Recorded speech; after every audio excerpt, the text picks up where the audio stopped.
Just in, Kim at Paulo na mataang magkasama sa mall. Love it!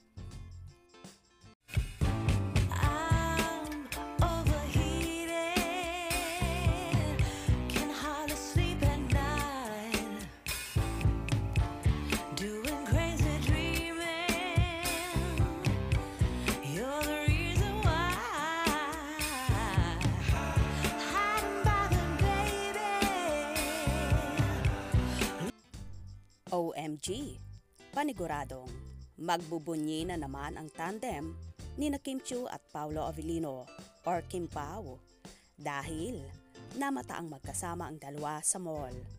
So happy nga ng mga tagahanga ng dalawa dahil sa mall pa mismo nila nakita ang Kim Pao kung saan nagsushooting sila ng kanilang pinakabagong serye, ang K-drama at Pinoy adaptation ang What's Wrong with Secretary Kim.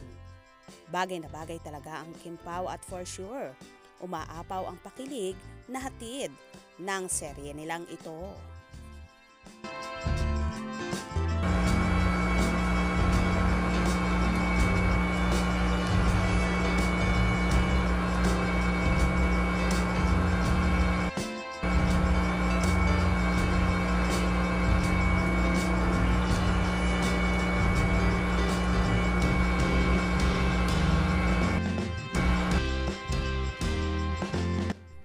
Kitang-kita naman sa video ang sweetness ng dalawa, while si Kimi ay hindi talaga snob sa mga fans, kung saan may tumawag sa kanya at pilit pa rin siyang lumingon at nag-hi sa taong yon.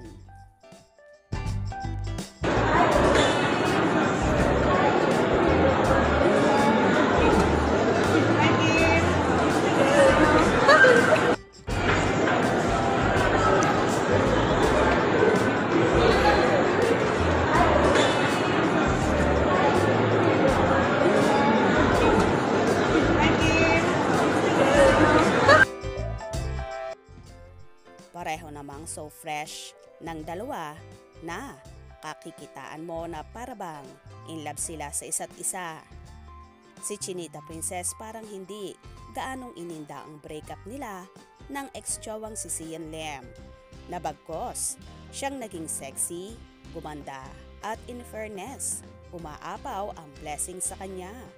Ganon din naman si Paulo na tila ba lalong bumabata at gumagwapo. Magaling talagang mag-alaga ang taong yon. Sino kaya ito? O diba, kinilig ka rin ba sa tambalan ng Kim Pao? Kaya naman tumutok at wag na wag pahuhuli sa mga maiinit na kaganapan. Anong inyong magiging reaksyon sa bidyong ito? Comment below.